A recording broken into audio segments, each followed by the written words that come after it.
Okay, so we are going to do a general read. As always, I'm going to start off with the Bible and then into the cards. And if it does not resonate, please leave it alone. Don't apply it to your situation. And if it does resonate, use it as a guide to help you navigate what decisions you should be making. And if it sounds like it resonates for someone you know, please go on ahead and share it.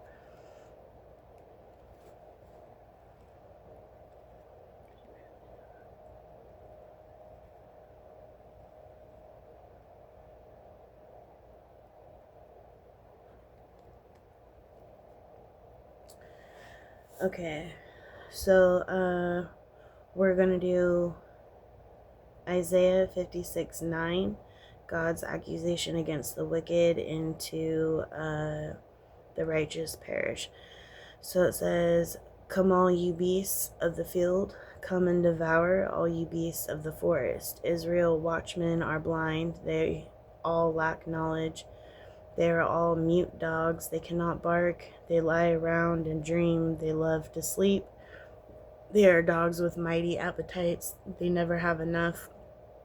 There are shepherds who lack understanding. They all turn to their own way, they seek their own gain. Come on, each one cries, let me get wine. Let us drink our fill of beer, and tomorrow will be like today or even far better.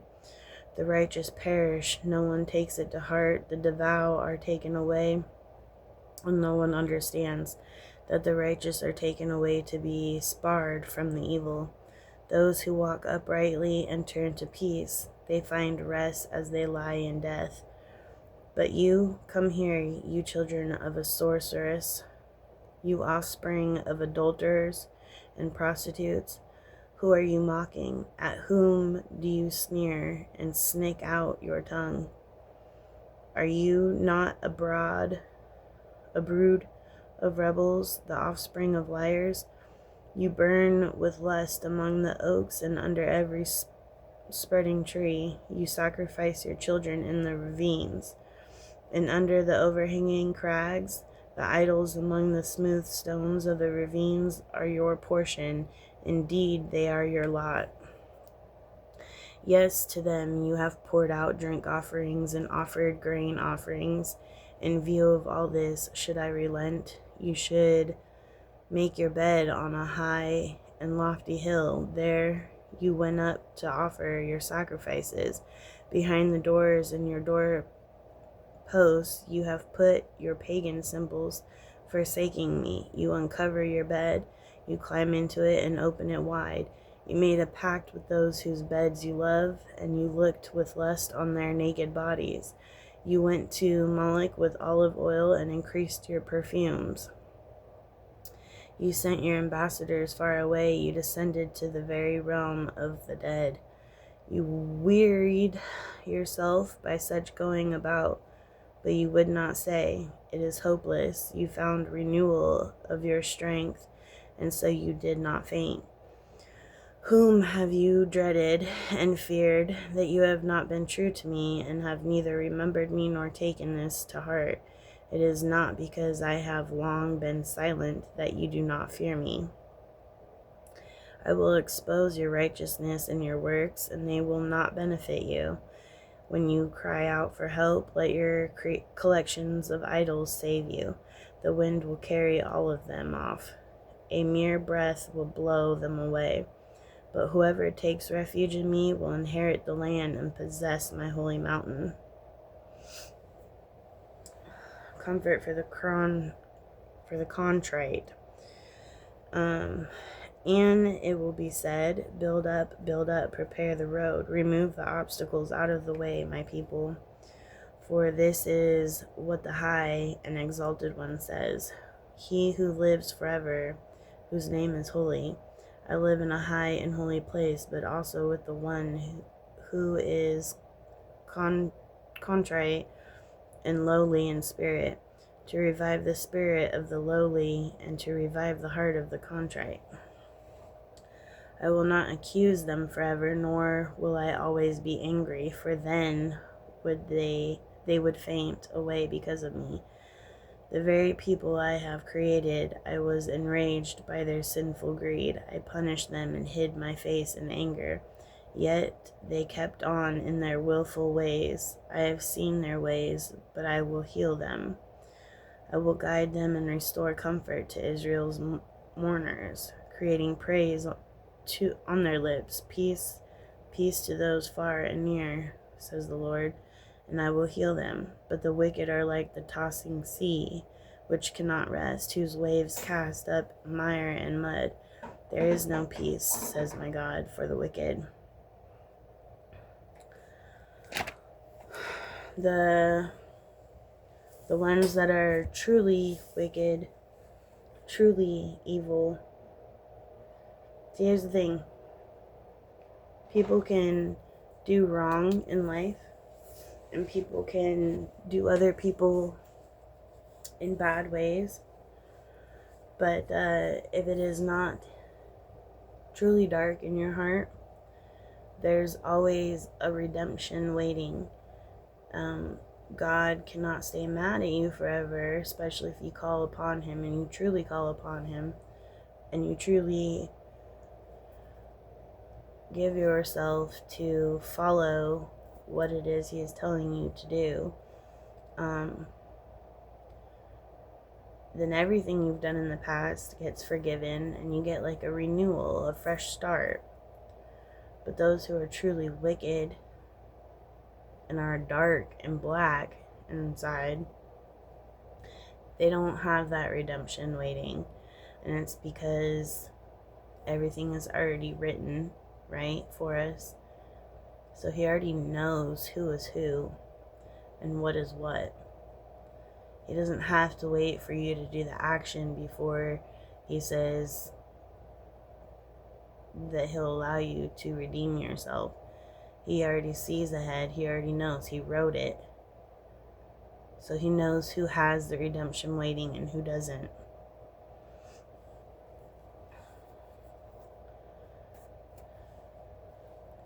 The ones who have children and refuse to acknowledge where they went wrong,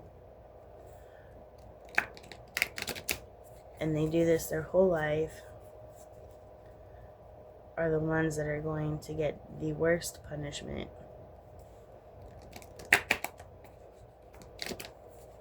Because not only are you refusing to accept where you went wrong, where you fell short, but you're now teaching your children where to fall short, and that it's okay not to acknowledge it, not to accept it, not to change it. The people who don't accept it and don't acknowledge where they've gone wrong are the ones that never grow. Those are the people that when you say someone is stunted in their growth, that's them. Okay, so we're going to start with universal cards.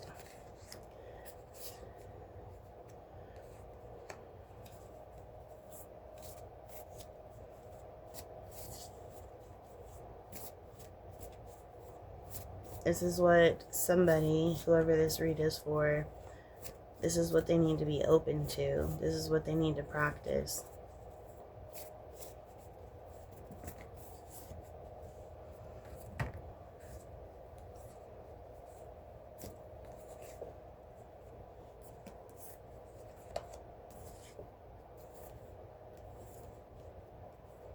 A whole lot of practice.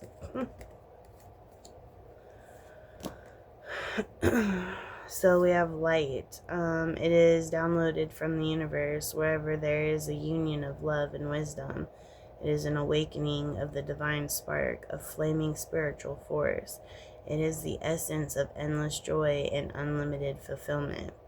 Remember, light making is birthed from incessant sincerity. People who go through traumatic events does not make you a dark person. What allows you to be considered light when you go through dark things is the perception of the situation. You go through the trauma, right? But you don't allow it to make you feel like that's where you belong, or that's what you deserve, or that's who you are. The people who hold the light, when they go through the dark things, they look at it in a sense of, this is things you need to go through so that you know what it's like to go through them, so that you can help others, or you're being tested as far as your strength, so that when it's time to battle, you know what you're dealing with, right? And then you have sympathy for the people who put you in that situation, because one, they haven't woken up to it, they haven't changed their perception, they are continuously being the perpetrator, the person causing the trauma, instead of realizing what has happened to them and making that change. That's the difference there. So when people say don't let your situation define you, that's what that means. You don't allow that situation to make you feel like that's what you deserve, that's what your worth is, and that's where you belong.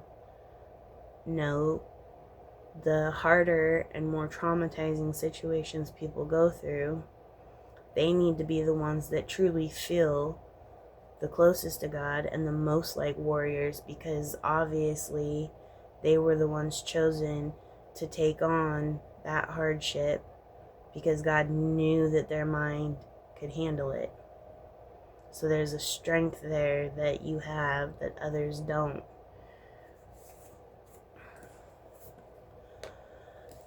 Love. Yes, you can be upset at the people that caused the trauma to you, right? But taking it a step further and trying to figure out what they went through to make them do what they did to you, and then having compassion for that and understanding instead of hating them, that's love. And it keeps your heart from turning cold. Learning is this whole thing that I'm talking about. Taking the time, taking your emotions out of it, first of all, okay? Yes, cry out what you need to cry out, okay? When you're done crying it out, you need to then level your mind back out and say, everyone always asks, why did this happen to me, right? But instead of, why did this person do it to me, people need to ask, well, how far back does this go? Who did it to them, and who did it to the person that did it to them? At the end of the day, everyone's answer should come to the same conclusion, that it is the way our society and our government is built. So, for instance, society looks at people with mental health issues as unstable, right? And if they don't go to therapy, they're not appropriate for society. Well, why are the victims, or the ones that are suffering from the side effects of the action taken against them, the ones that are being punished? Why doesn't society say, oh yes, we see here that you are bipolar and schizophrenic and you've been molested and who do you believe caused these issues? Oh, your parents are narcissists, your mom is this, your dad's that, oh, and an uncle is that. And then why are they not seeked out and handled appropriately? Why are they they're written down on paper, sure, but you don't see authorities or the government going to their door and saying, hey, you fucked your child up. This is how bad it's gotten. They're no longer deemed appropriate for society. And, this is what you did. Now we need to hold you responsible because you're creating a sociopath. You're creating a criminal. You're creating a liar. You're creating, someone who can't associate normally. But you don't see that happening at all, especially if the person is 18 or older and this is being discovered about them. You really don't see the people who did it to them being held accountable whatsoever. Unless it's an active case, right? For instance, my case, I don't feel like the people who were involved in my case are even held accountable at all, because it was more than one person, but only one person is in trouble. To me, that's not right. That one person shouldn't have to go down for the entire thing. Everybody needs to be talked to and be held accountable for it. Then you have enlightenment. Enlightenment is an ego-free determination to take any rebuke and swiftly self-correct. So that's going inside yourself and saying, okay, yeah, this happened to me, right? And you have two choices. One, you can internalize that trauma and then become the next perpetrator. Or you can say, okay, this is what's fucked up with me. This is what I need to fix. This is what I need to change. And this is who, the end goal, this is who I'm trying to turn into. Right? So, in a sense, you're not only having compassion for yourself, you're giving yourself love and time to acknowledge that not the entire situation is your fault, but you're still going to hold yourself accountable. But also that somebody else is responsible, and that person may be fucked up because fucked up shit happened to them. Goodwill says it restores hope to the existing wailing world. However, it also brings hope to ourselves because more often than not, we are happiest when helping. People who truly feel good after giving to other people, strangers, whatever, that is your body's way of telling you that the universe is recognizing what you're doing. Now, with technology these days, I'm going to say the people that give to people and don't record it, don't post it on their social media sites because they genuinely are giving and they're not doing it for the likes or the followers or the fame. That's a genuine person. That is a genuine act. The ones who are holding their phones and walking up to people and saying, oh, hey, here, bud, you look like you need this. Here you go. And then they go post it on their page. To me, that's not genuine. Reason being is because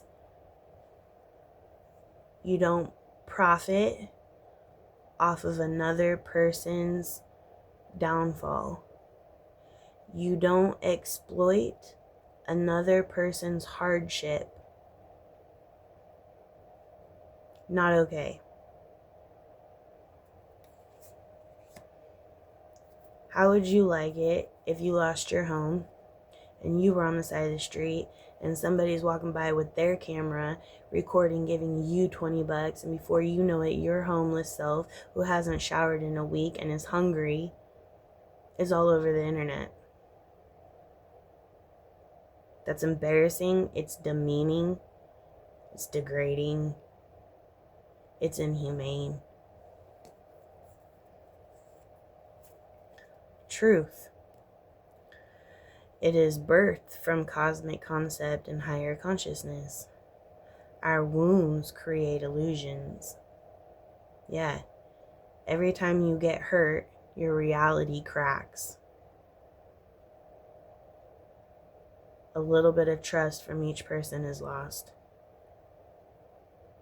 And then your ego steps in. Because every time you're wounded, you go down a notch, right? You're the wounded warrior. Your ego steps in to give you that confidence. That's where bullies come from. So if you can't be honest with yourself about the wounds that you have and look at those wounds as battle wounds, and you're still standing today and be proud of those wounds, instead you're embarrassed of them and you allow your ego to step in and dominate you and dominate everyone else around you and make everyone else around you get tore down. That's not truthful. That's not being truthful with yourself. Because reality is you're wounded. You're down, but you're not going to be down for long. Those wounds will heal, and they can disappear if you care for them. Like stretch marks. They can disappear when you care for the stretch mark. You ignore the stretch mark and you don't take care of it, it stays there. A permanent scar.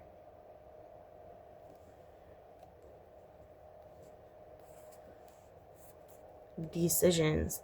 There is nothing more difficult than confusion. It muddies the waters. Water flows everywhere. Water can cling and form to anything. When you muddy that, it doesn't matter if you move to a different state.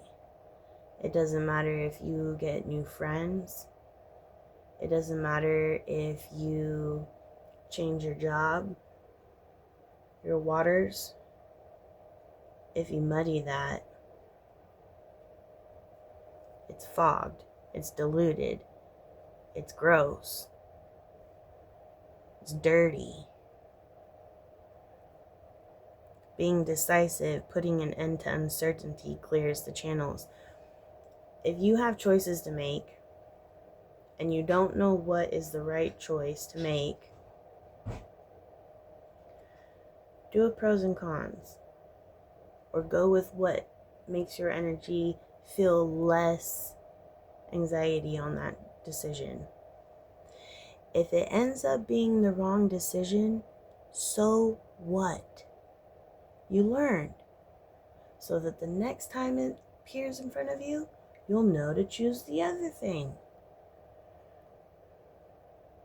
That's what makes clarity, is learning. They're connected to the universal consciousness, which is a wellspring of light and love. Meaning, if you're going through a situation and you're indecisive and muddy, the person next to you is technically supposed to pick up on that. And if they have the info to share or the blueprint that will help get you through it, they're supposed to share it. This turns an illusion into an intention and an injury into inspiration.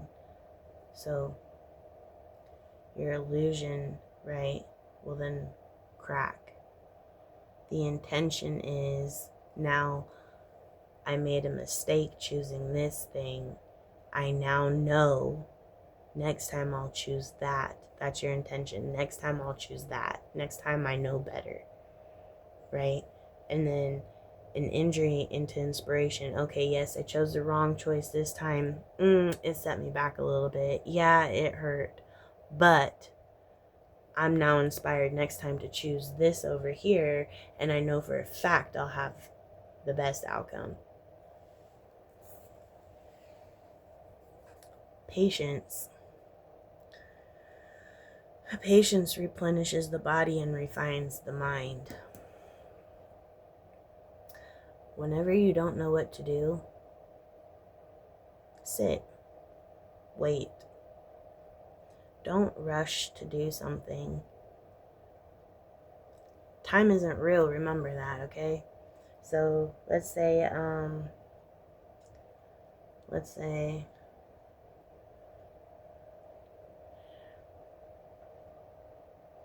you have two people. Let's say you have two people who want to be with you, okay? And you don't know which one to choose. Obviously, you need to be truthful, right? Obviously, you need to be ready to learn that possibly whatever decision you make is going to be the wrong one. You obviously need to be able to love both of them respectfully. So that means not doing something with one over the other to hurt the other. You need to equal playing field, okay? They all need to know about each other. You need to be truthful. You need to stick to morals and principles, right? Until you know the decision you're going to make. Now, if you really can't find out what decision to make, you sit back. You be patient. Just sit. Because someone will either end up saying or doing something that will let you know that person's foul, or that's not the type of person you want to be with, or that's not the type of life you want to live. Or there will be a major sign that you really can't deny put right in front of your face, like randomly running into them in the parking lot somewhere at some store and they got another bitch in the passenger seat. That type of shit.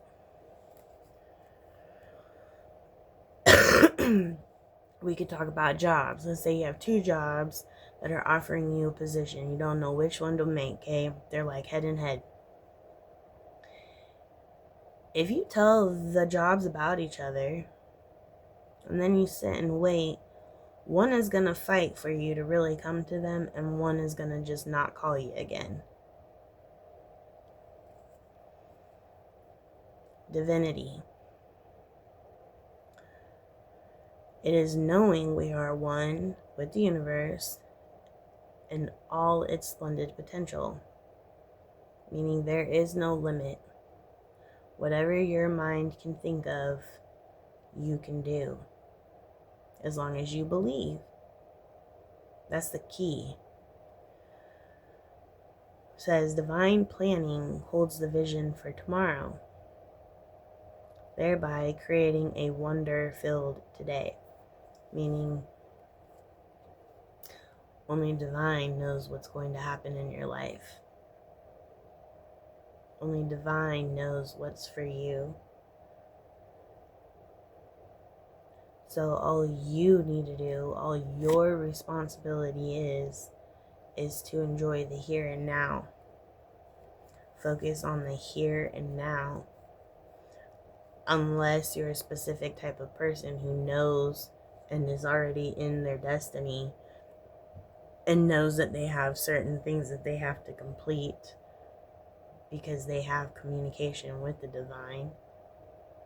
Others aren't going to understand that if they're not in it. And that's a time-consuming thing.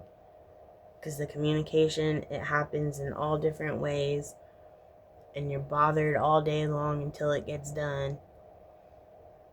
But if you're somebody who has not stepped foot on your destiny path, you're still trying to figure life out, your only job is to make sure that you're a good person to the people around you. Okay? You don't allow others to hurt you and you don't hurt others. And you enjoy the moment you're in.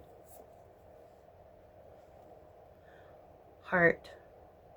Our heartfelt feelings are the activation for our soul's ascension. Your mind and your heart have to work together.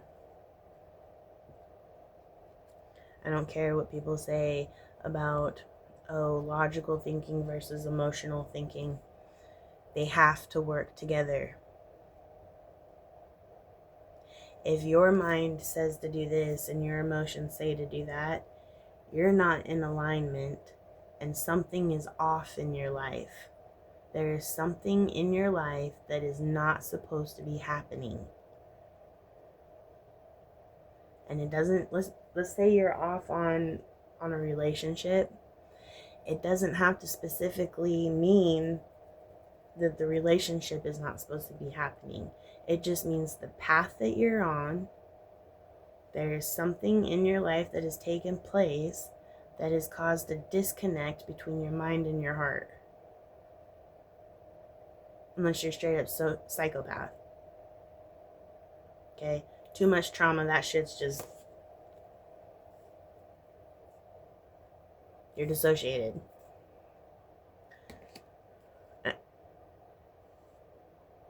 If you do not have any dissociation issues, your mind and your heart need to communicate. It's a checks and balance. If they do not agree on situations, you need to figure out what in your life is taking place to cause that disconnect.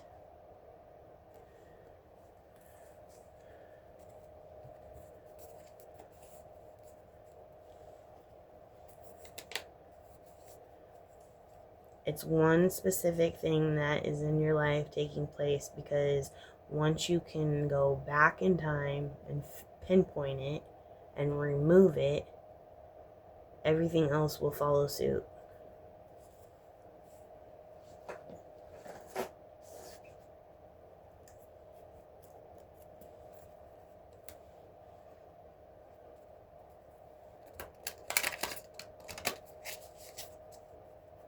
These are going to be affirmations that you need to start training your brain to believe about yourself.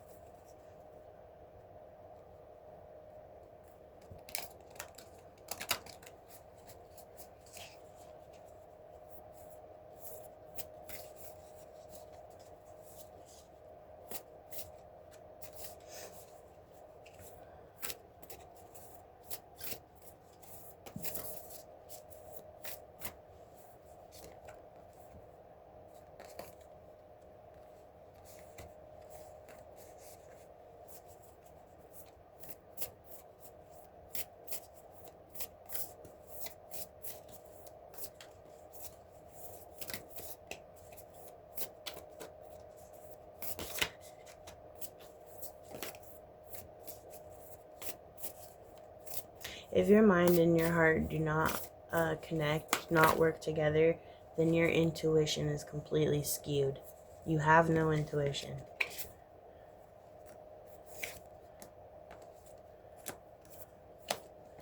Divine needs you to tell yourself to really believe that you have the courage for what it takes to make your life what you want it to be. You have to believe that you do have divine guidance, that you are worthy of the divine guidance in your life to lead you to what it is you need to do and how to live. Now, just because you go through hard times doesn't mean divine guidance isn't there. Just like the devil intervenes on your life, divine will put you through hard times as well. He needs to test the loyalty. He needs to test the strength. He needs to test the wisdom. Are you learning? Or are you just going through these situations and not evaluating yourself? Victory. You need to believe that you deserve the victory. Now, what is the victory? The victory is, are you still standing after each situation you go through? The victory is, did you gain the wisdom and the knowledge that you needed when you went through that situation? The victory is, are you able to pay your bills and put food in your mouth? Even if it's the bare minimum, are you able to do that? The victory is, are you able to look at the people around you and not see what's bad, but see what is good in them and understand what is bad and why it's there and not judge? The victory is, are you able to forgive people for their actions? You don't have to deal with them. You can put your boundaries up, but can you forgive them and understand why they're in the place they're in? and have the knowledge that maybe you're just not on the same level. They haven't caught up yet, or they're on a different mission and you're over here, and that's why your shit ain't working? Do you have that knowledge? The victory is, do you understand you're not on this earth alone? You're not working through your life all by yourself. There are several different dimensions that intertwine that you don't see. The victory is, do you have respect for everything that is? Joy. Can you find the joy in your life during the hardest moments you're going through?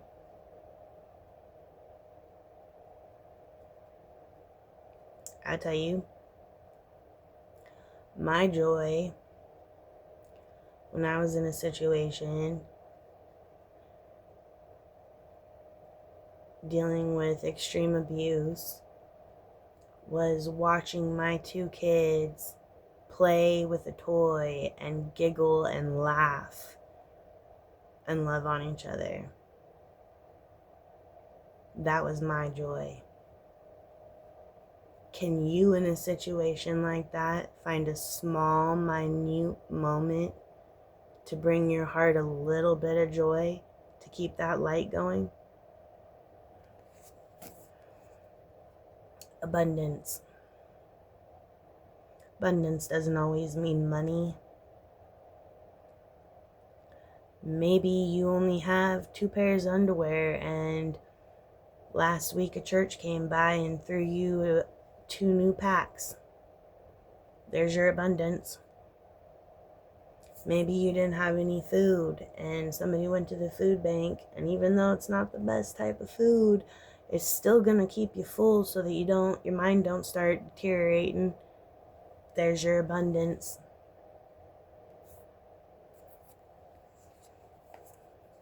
Sensuality. This isn't just a sexual thing. Sensuality is, even on your ugliest days, your hair's crazy, you got pimples on your face, makeup is smeared, maybe your breath is bad, but are you able to look past that and know that who you are inside is strong, courageous, a warrior, smart, and let that be your look? Authenticity. Are you real with yourself? There's days where I'll be thinking about something and I'll snap on someone else. Sometimes I say sorry, and sometimes I just walk away, and in my head I'm like, what the fuck, why are you being a bitch? And it's like I have to flip myself back around. Or like how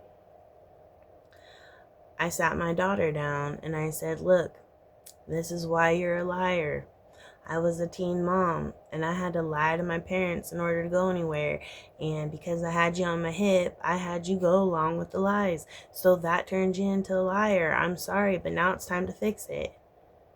Can you be real? Being truthful isn't always pretty. It has its ugly moments. Can you be real with who you are? I'll tell you, somebody said something to me one day, and it was like a hit to the gut, okay? Because I do not get along with my mother. She's not a nice person, and she does things that are vindictive and extremely hurtful and life-ruining. And when this person told me that the way I was gonna make me end up being a miserable bitch like my mother, I literally fell back in the chair and sat there like, right? I spent about a week breaking myself down. who I am, what I am, how do I think, how do I treat people, what offends me, am I funny, am I lighthearted or too serious? I broke it all down. And then I went around to everybody I knew and I said, what type of woman do you like? What type of woman would you want to be around? What type of personality do they gotta have? I took notes on all of it. And then I went home and I looked that type of woman up. And then I had to practice being her, living like her, thinking like her. I had to rebuild myself. I'm not kidding you. I rebuilt myself. And sometimes that's what you have to do. And it's not that I'm fake because I rebuilt myself. It's that I came from a person and caught myself with their traits.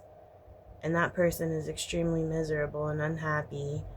And it was coming through me because obviously they raised me. I was around it, learning it. You do what you learn. I knew I didn't want to be miserable like that.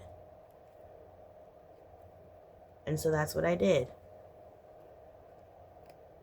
And while doing that, I ran across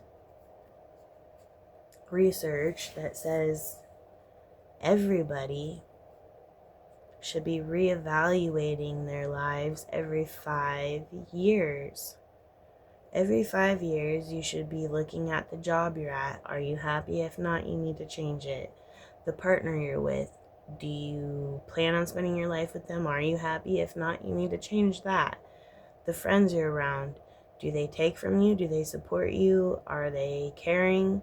Or do they just drain you? You need to change that. Your personality. What in your life is making you miserable? You need to change it. What is not supporting you? You need to change it. That's how evolution works, is you revamp yourself. You improve yourself. You get rid of what's not working for you so that the good shit, the new shit, the stuff you need to evolve yourself can come in. Society today throws around the word fake, phony, poser freely so much that people are afraid to show up tomorrow with a whole brand new outfit and a whole new way of acting. If you're gonna talk the talk, you have to walk the walk. So if you want to be that person, you have to act like that person. You have to do what that person would do. And you have to do it enough times that it becomes a habit. And then that habit becomes you.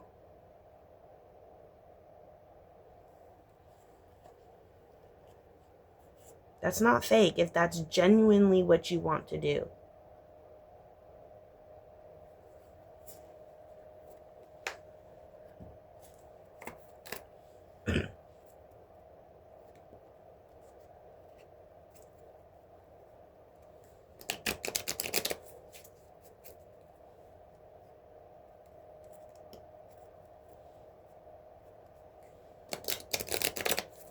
You know, when my dad died, me and my brother, we went to my mom. And we were like, why don't you tell us you love us? Why won't you give us a hug? Why won't you show any type of affection? My mom said we ruined her life. And that upset me for a while. It wasn't for another 2 years did I have the idea to ask her what her parents were like. What did she go through? When I got that story, I no longer was mad at my mom. I understood why she didn't like us. I understood why we got treated the way we did, because that's what she knew.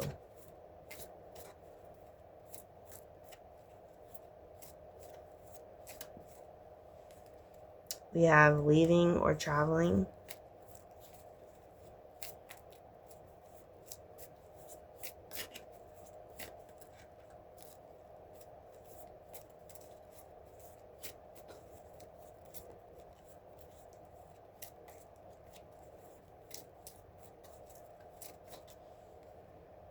We have imprisonment and slavery.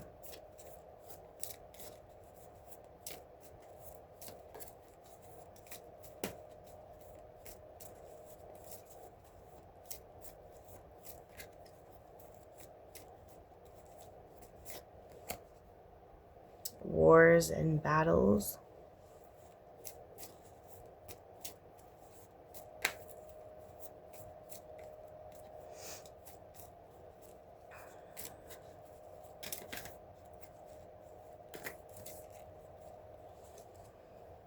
I'm not taking all those. We already do that.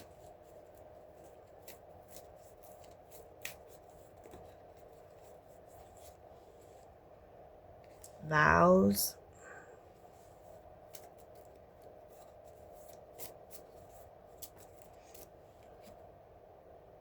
Lessons and blessings. Okay, so I'm speaking to somebody who is possibly married, okay, or who is possibly in a long-term committed relationship. Something is going to happen in your relationship where one of you is going to be leaving. One of you is going to go to jail, and it's because of an argument that is going to happen between you two. Now, Spirit with these cards is letting me know, with the lessons and blessings ending, that you do not need to be with this person. You do not need to fight for them to be released.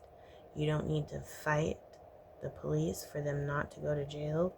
And you don't need to fight to ensure that you end up back in the same house if they get released.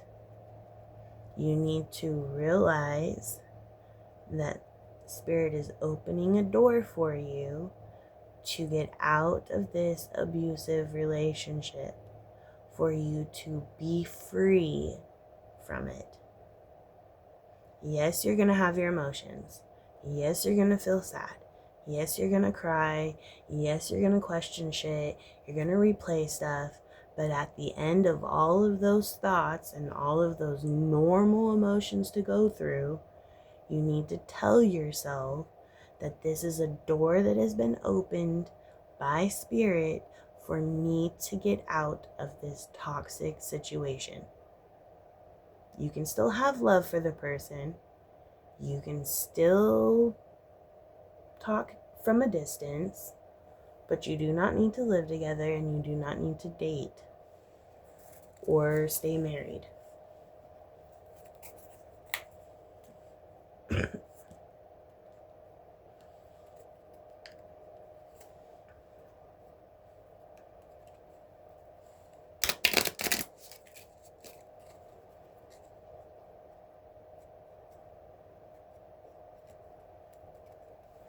With what the Bible said, okay, the wicked, some people just won't come out of that wickedness. That's to let you know that this person's never going to change. The stuff I read to you off the universal cards is a sign to you that you're going to go through an awakening after this person is arrested. Okay, if you haven't gone through one already, you'll be going through one. If you choose to take this person back, Spirit is not going to allow that ascension to happen.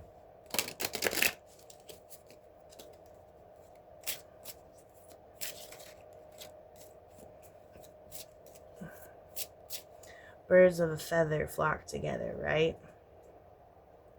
If you are someone who's on heaven's side and you're in a house full of darkness, you best believe you better be spreading that light and doing the work every day on behalf of heaven.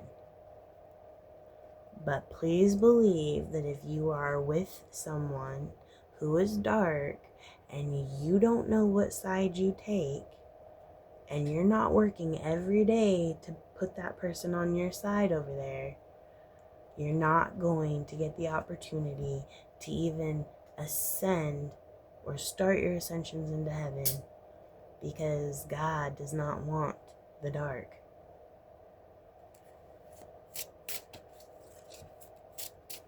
This is your crossroad. You choose.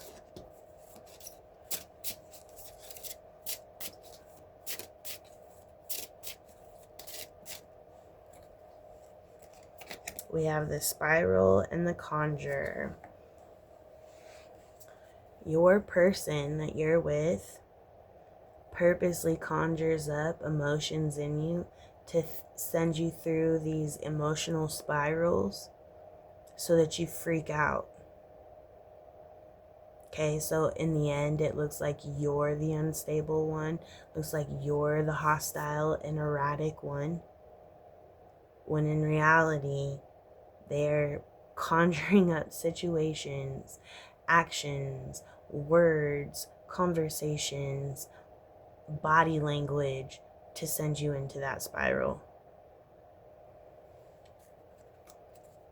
Your job, if they don't go to jail and you decide to stay with them, your job is to learn to pinpoint that behavior, that action, that talk that they do that triggers you like that, and walk the fuck away when they're doing it.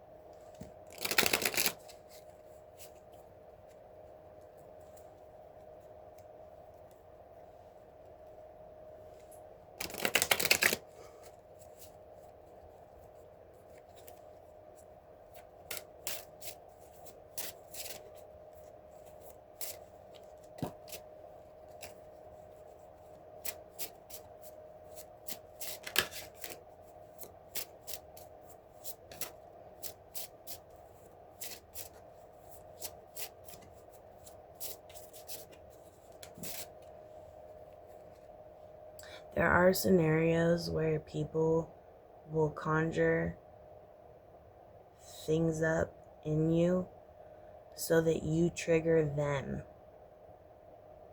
Those people are the ones that are stuck in the victim mentality, okay? The ones that are stuck always having to be the victim in each scenario are the ones that will purposely do things to make you do something that looks like you're attacking them.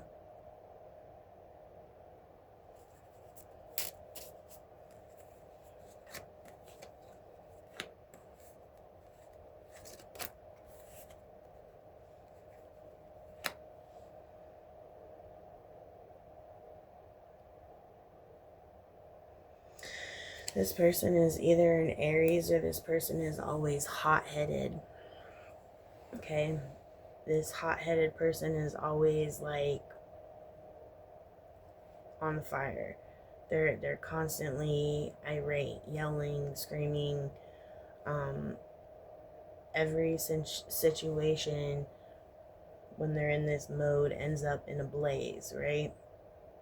And the reason why they do it is to corkscrew your third eye, which is pretty much twist you so far into an illusion you can't tell your asshole from your head.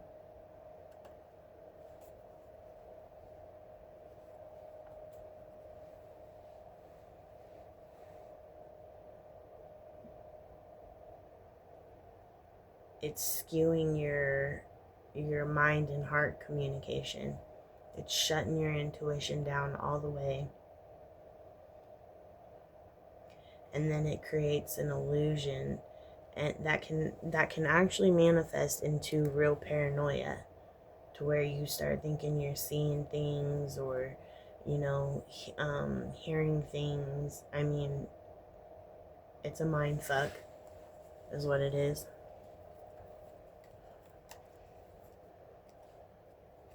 That will lead to suicide or them snapping and murdering.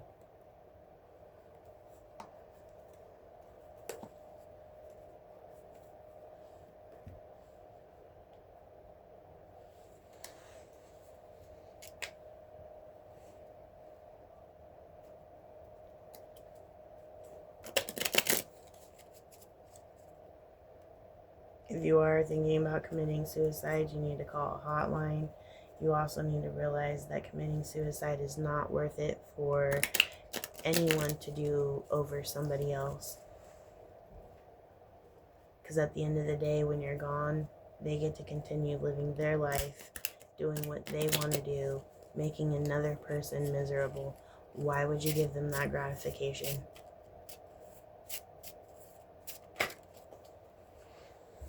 Why do you have to end your life?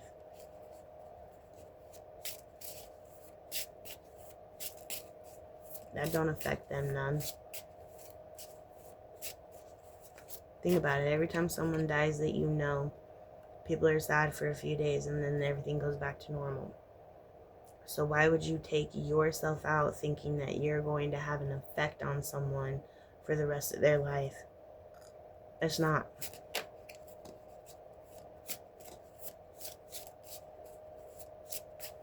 Sure, they might think of you once in a while, get a little sad, but it doesn't affect their life.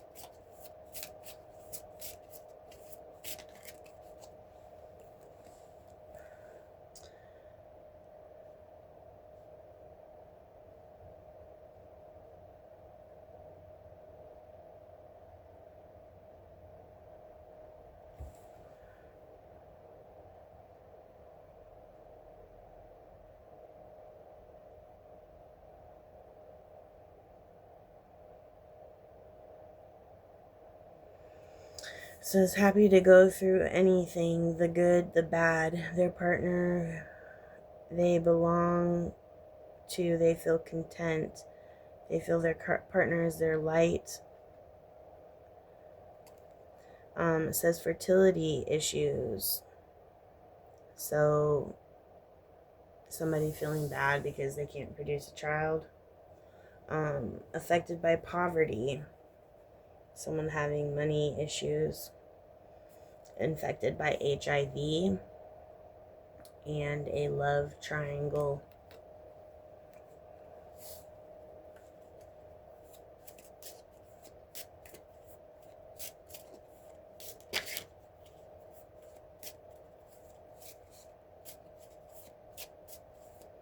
That HIV is some serious shit. That's not funny. If you are infected or they're infected, they need to tell you. You need to go get checked. Don't go spreading that around.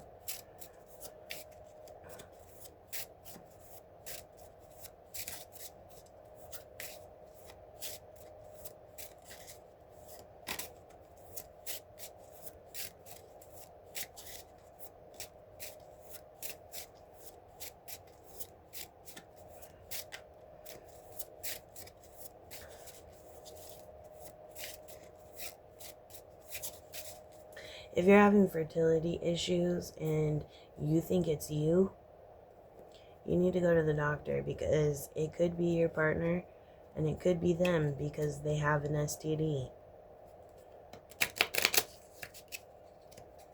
And this whole time they're making you feel bad because you can't get pregnant. Or they can't produce a baby or whatever. It says quality control. Analyze the problem. A situation needs improvement. So there is something happening at the core of the situation that needs to be analyzed, and there is either a solution that will fix this problem, and if there is not a solution, call it quits.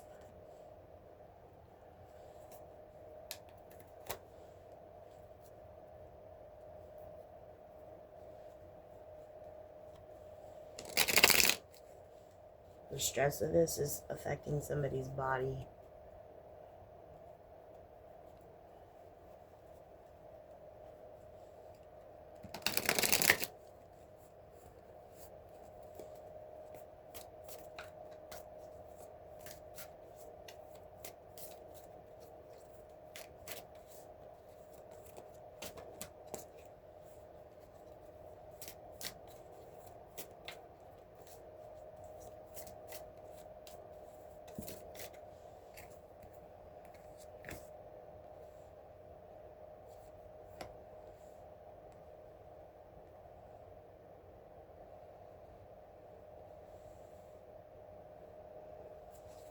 We have the Six of Cups.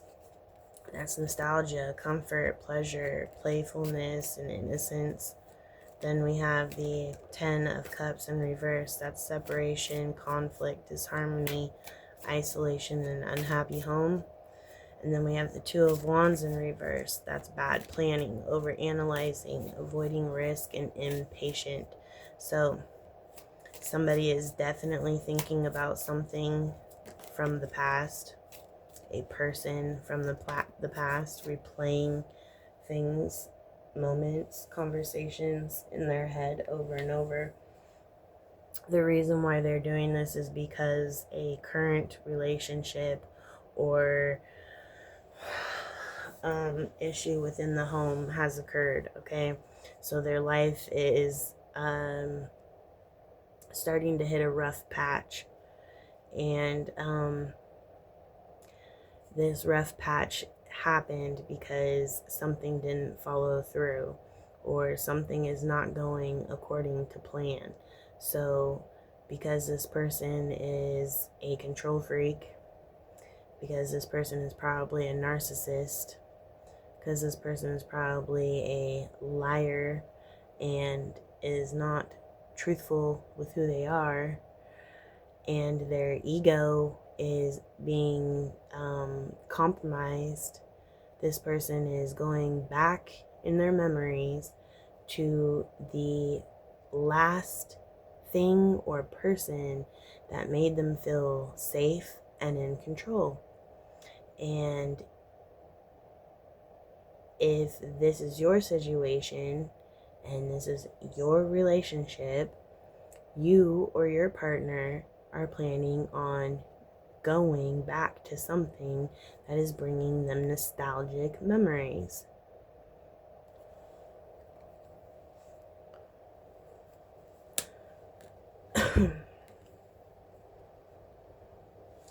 There is the Three of Cups in reverse. There's gossip, loneliness, excess isolation, and scandals. So this person is finding themselves spending more time alone. They're in their head a lot more. They're thinking about things a lot more. And they're realizing a lot of the lies that are starting to surface.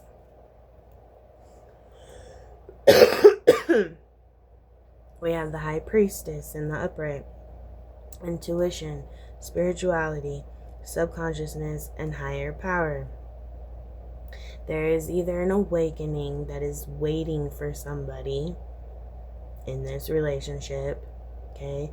So this isolation needed to happen so this person could get to that point in their mind. Or the one that is having this nostalgic little memory session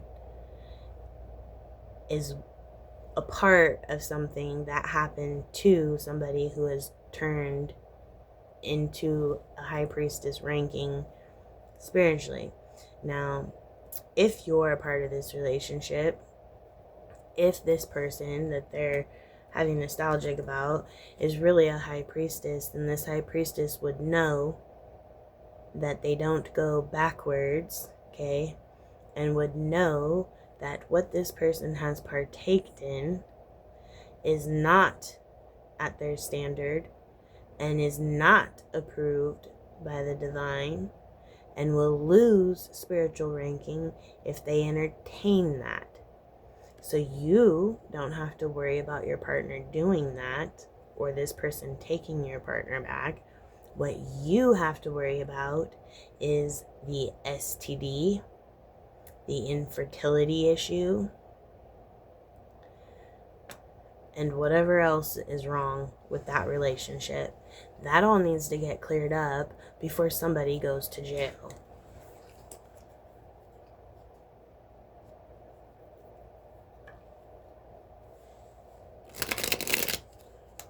And I'm going to just say this. Your partner, anytime your relationship hits a rough patch, they're going to do that nostalgic memory replay bullshit, and they're always going to run back to whoever's back there. That's going to be a cycle you're in.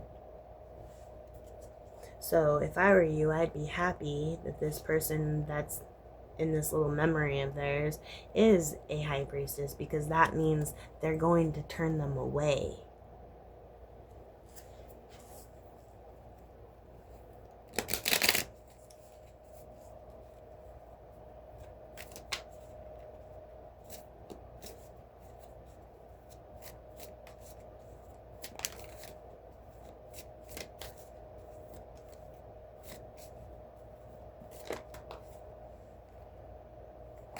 God says so. This card is acknowledging what I'm telling you is correct.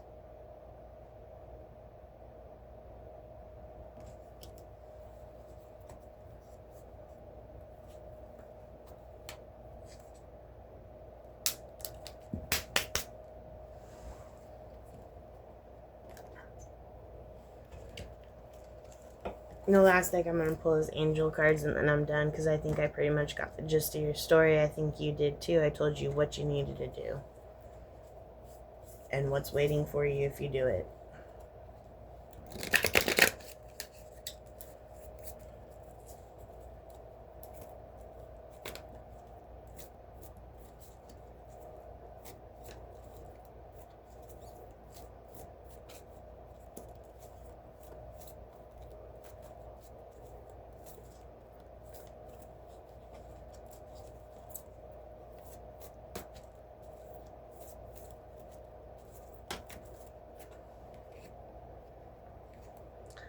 We have Page of Raphael, a new emotional situation, messages regarding a relationship or social invitations, great intuitive insights. So you already know that this person, your person, is thinking about this past person. Okay, you're already well aware of that. What you're trying to do is cause some type of get together.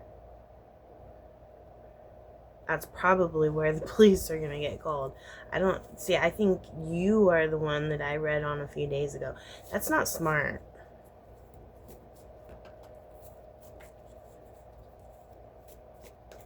Why would you create that situation and rack up your own bad karma?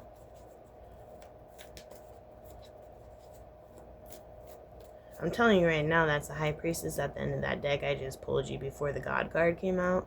That person doesn't want anything to do with your person, especially if they're infected with an STD. So I don't know why you don't leave that alone.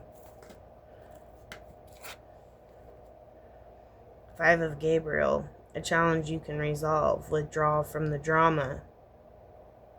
Have patience with yourself and those around you. So you need to focus on your relationship, just yours, just you two, what your problems are, what problems can be fixed and what can't. Are they deal breakers? Is the relationship really over? Or are you guys just doing this shit gonna cause more hurt and more shit to happen so that you can resent each other? How old are you?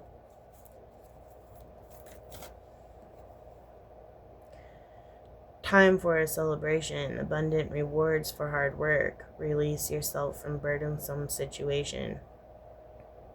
Now, like I said, there's an ascension waiting for one of you.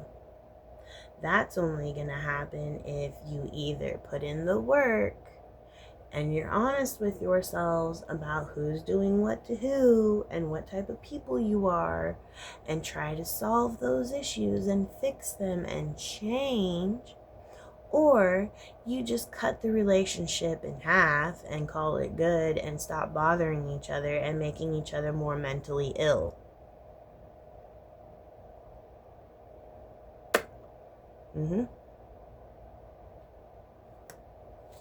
Because all you're doing is fucking each other up so you can go fuck up the next person. Why not take that reward? Y'all are already fucked up. Now, if there's an STD involved that is as serious as HIV, you guys might as well stay together. Figure out what needs to be done so that you can stay together. Because why leave each other and go possibly infect someone else? You're gonna die anyways. Might as well die together. You got the STD together.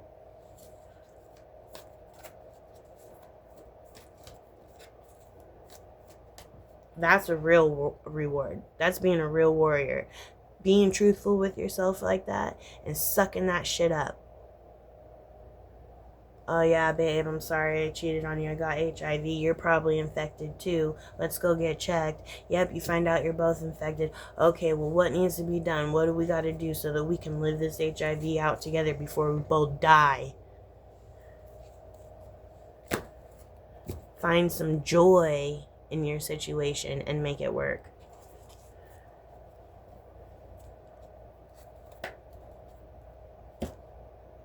I'm done. This shit is sickening.